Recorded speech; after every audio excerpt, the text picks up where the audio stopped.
මගේ නම මොක්ෂා මහේෂි. මම රාජකීය ජාතික පාසලේ මගේ සාර්ථක B1යි C2යි. ඇත්තටම කිව්වොත් එහෙම B1 නෙමෙයි මම හිතන්නේ ඒකක් ගන්න. හැබැයි මගේ උනාව නැතිකමට තමයි මට B1 ආවේ. ඕනිතරම් මට බැනලා තියෙනවා. ඒ වගේම ගහලා තියෙනවා. ගුටි කාලා තියෙන්න.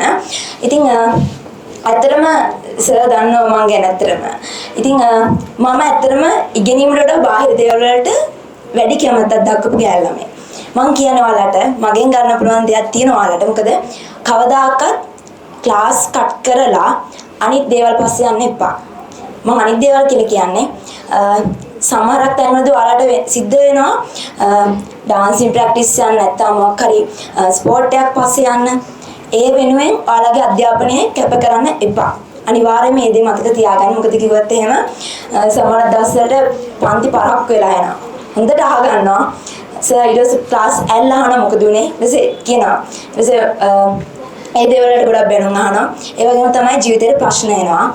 ප්‍රශ්න ආවයි කියලා සැලෙන්න එපා. තමන් විශ්වාසවන්ත කෙනෙක් තියාගන්න ජීවිතේට. එයාත් එක්ක හැමදේම කියන්න.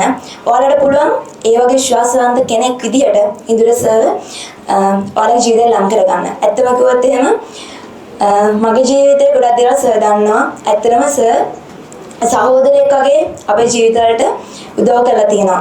ඇත්තටම මම ෆ්‍රී කාඩ් එකකින් මේ ක්ලාස් එකට ආවේ. මම දුක් වෙනවා, පසුතැවිලි වෙනවා. මගේ රිසල්ට් එක B1 වෙච්ච එකට. ඒකත් මගේ නොසැලකිලිමත් කමට. ඒකෙදි උනේ විචාරයක් තමයි. මගේ යාළුවා කිව්වා වගේ විචාරයක් තමයි මේ ප්‍රශ්නෙත් උනේ. ඒ කියන්නේ මම ඒ විචාරෙ උද්දෘත ඔක්කොම ටික 10ක් විතර කටපාඩම් කරගෙන ගිහිල්ලා කොලයක ලියාගෙන කියන්නේ අපිට හම්බ වෙනවනේ කලින් කොලයක්. ඒ කොලේ ලියාගෙන ගිහිල්ලා අන්තිමවත් බැලුවා මේ විචාර නෑ නේ කියන්නේ කලබලයට. අන්තිමට ඒ විචාරේ මම නොදැක වෙන විචාරයක් ලියන්න ගියා. හරිනේ. ඊට පස්සේ විභාගෙ ලියලා මගේ යාළුවා කිව්වා "ඇයි මේ කොලේ අමුනේ නැති" කියලා. මම කිව්වා "අපිට සිහින විචාරයක් තිබ්බද" කියලා. එතකොට තමයි මම දන්නේ මම මෙච්චර නොසැලකිලිමත් මම හරි කලබලයිනේ කියලා. ඉතින් ඒ දේවල් වල ජීවිතේට පාඩමක් විදියට ගන්න. ජීවිතේ කවදාකවත් පසුතැවෙන්න තියාගන්න එපා. දැන් මේ දවස්වල ගොඩක් අයගේ ට්‍රෙන්ඩ් එක තමයි A level මම නම්ට කරනවා මම රට යනවා හොඳ රටකට යනවා ජපාන් කොරියන් වගේ සබ්ජෙක්ට් එකක් කරනවා ලැන්ග්වේජ් එකක් කරනවා ඒක කළා රට යනවා හොඳ සුපිරි ලයිෆ් එකක් ගෙවනවා කියලා. හැබැයි එහෙම නැහැ. මට මගේ යාළුවෝ ඉන්න තැන ඇත්තටම සතුටුයි. මගේ යාළුවෝ ගොඩක් දෙනෙක් අද කැම්පස් යනවා. මට ඒක බෑ. මොකද මට B1යි C2 ගැන තියෙන්නේ.